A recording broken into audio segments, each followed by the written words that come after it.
You smell that? My Meyer lemon is in bloom.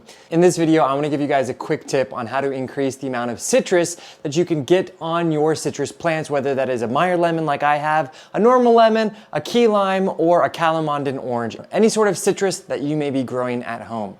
Now here in eastern Pennsylvania, zone 6B, I had my citrus outside all summer long until those nights started to dip to about 45 degrees Fahrenheit. That's when I brought them inside. And if you know anything about citrus and have traveled to Florida or California during the winter time, you would know that that is when our citrus actually produce their fruit. So as a gardener in a temperate winter zone, that means we have to bring our citrus inside, and that means we get to enjoy the flowers and the fruit forming inside our homes during those winter months.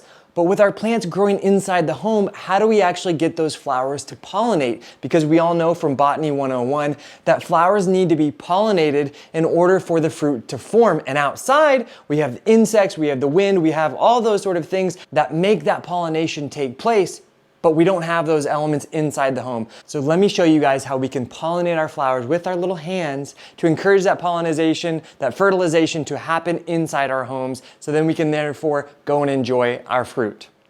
So here you can see all those flower buds that are just starting to open, a couple flowers that have indeed opened, one that is just finishing up, and more flower buds over there as well.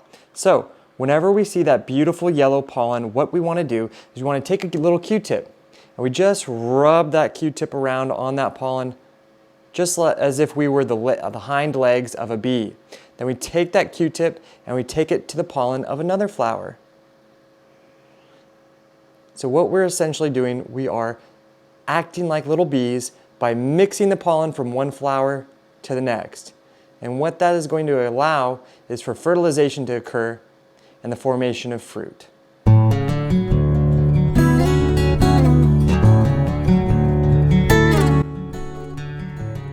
And every single day after I go from one flower to the next, I just take my Q-tip and I put it into the base of the soil and just leave it here until the next day when more flowers open.